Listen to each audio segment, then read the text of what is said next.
A military-provided photograph showing the remains of an American soldier killed in an ambush in Niger arriving at Dover Air Force Base, Del, on October 5. U.S. Air Force President Trump was right about one thing this week. Look, it happens.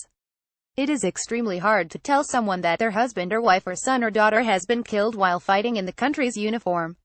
Well, it should be. Every service member who dies in one of America's wars gives up his life in following the orders of the Commander-in-Chief. And that Commander-in-Chief, no matter how self-absorbed, should take personal responsibility for it. But Trump could not have been more wrong in how he handled questions about whether he made calls to the next of kin to the 4 American soldiers who were killed in Niger on October 4. Then again, there was so much wrong with the way he handled this issue. First, he indicated he had not already made the calls. "I will at some point during the period of time," he said. Which period of time, who knows? Then, in true Trump fashion, he made it all about the most important person in any conversation, himself. Saying that those notifications are a very difficult thing, the president started whining. "Now it gets to a point where you make 4 or 5 of them in one day. It's a very, very tough day. Imagine having to sacrifice time from tweeting inanities, stealing health insurance coverage from working Americans, passing tax breaks for his fellow billionaires, and other really pressing stuff. And, by the way, if he goes through with his threat to attack North Korea, it's going to be 4 or 5,000 calls a day, if the casualties are low. Very, very, very tough." Then, still true to form, Trump tried to make the claim that he was actually much better at this solemn duty than anyone else, especially Barack Obama.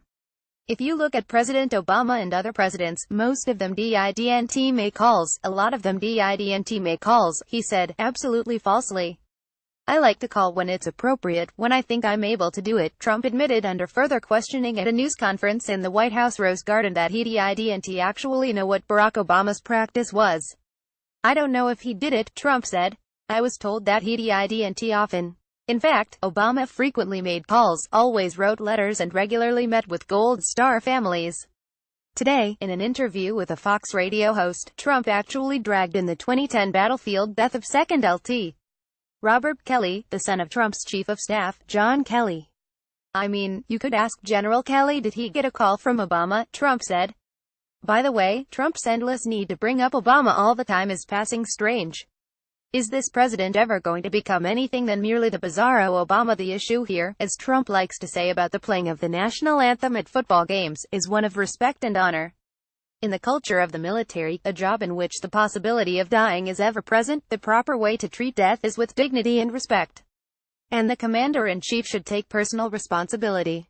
Ronald Reagan, for example, attended the memorial service for the 241 Marines and other service members killed in the bombing of a barracks in Beirut in 1983. President George W. Bush tried to hide the casualties of war from the American public by barring the media from Dover Air Force Base when flag-draped coffins returned from Iraq.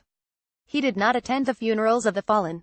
Trump, by contrast, sat joking with Sean Hannity at an event in Harrisburg, Pennsylvania, last week, while the military color guard was lowering the flag to the playing of Retreat, a deeply solemn daily ritual. "What a nice sound that is," Trump said. "Are they playing that for you or for me?" Don't mean to suggest that Trump is so lacking in basic empathy that he doesn't care about the war dead. But he is careless, in exactly the way that F. Scott Fitzgerald described two of the main characters in The Great Gatsby. They were careless people, Tom and Daisy. They smashed up things and creatures and then retreated back into their money out of their vast carelessness, or whatever it was that kept them together, and let other people clean up the mess they had made.